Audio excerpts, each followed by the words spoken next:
I think there are bags of reasons for studying English at A-level, but I want to enter a caveat immediately. I don't think it's right for everyone, and we're quite careful here to try and make sure that we weed out people who would be wrongly placed in an English class. In particular, I think we check on two things. One has to do with reading, and the other has to do with writing.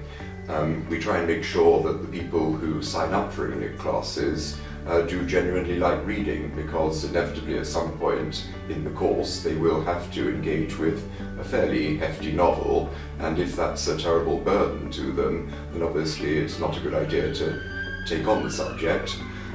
The prerequisite relating to writing is relatively small, but nonetheless significant.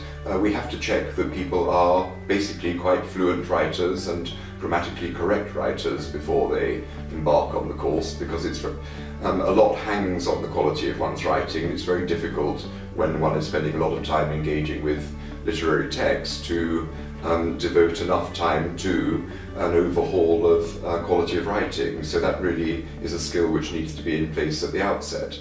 With those qualifications set aside, I think we can turn to why it's a good subject to do. The first, I think, is that it's enormously enjoyable and edifying. One finds oneself spending one's time engaging with what Arnold called the best that has been thought and said, and I can't offhand think of any better kind of activity to engage in.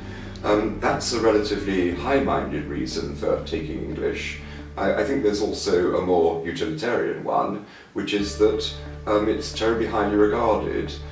The Russell Group of universities are sort of self-appointed, and some would say self-regarding elite, arrange A-levels in league divisions, and English Lit features in Division 1. So they have given it their stamp of approval, and it means that you can freely apply for any course at university if English features among your A-levels.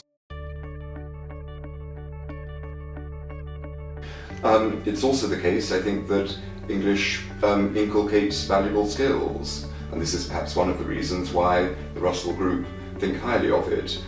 You have to construct essays, they have to hang together, you have to develop the skill to display corroborative evidence to its best advantage, and these are skills which are not just valuable when writing an English literature essay, but they're transferable to all manner of other areas, and they're very useful to have, irrespective of the direction you go in after an English literature A-level or degree.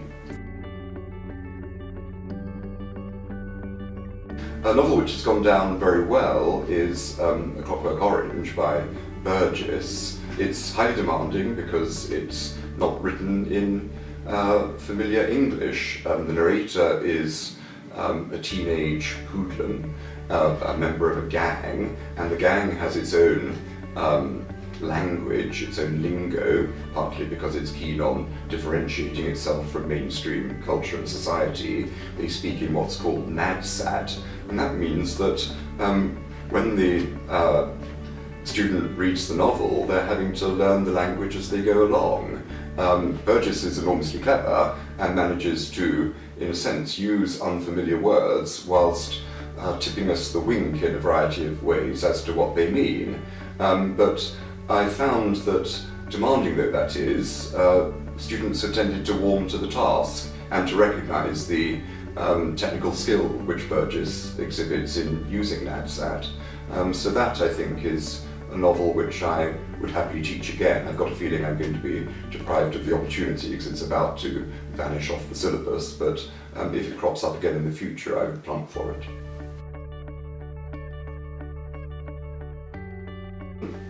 I think the first thing to do is to choose one's text sensibly. You have to be realistic about it. Every now and again I've inherited a pupil from another centre, and they've been doing something like Dombey and Son, which is a 1,000-page long Dickens novel, and I think it's just unrealistic on the part of a teacher to choose such a text simply because the sheer physical bulk of the volume is off-putting to most students. So I think the first thing to do is to choose texts which stand a reasonable chance of engaging the pupil, or to put it negatively, don't exhibit various likely off-putting features, but also to choose a text which one genuinely likes and cares about oneself, because I think 9/10 of the task is achieved if you like the book and are enthusiastic about it, because then your enthusiasm is likely to prove infectious. Then I suppose it's a matter of trying to think of ways of ensuring that one's analysis of the text is stimulating.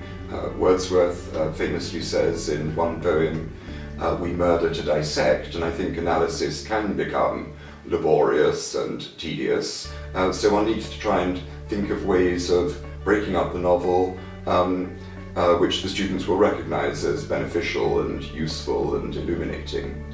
And I suppose thereafter it's a matter of making sure that one addresses the procedural matters of addressing particular AO's assessment objectives in a manner which is also engaging.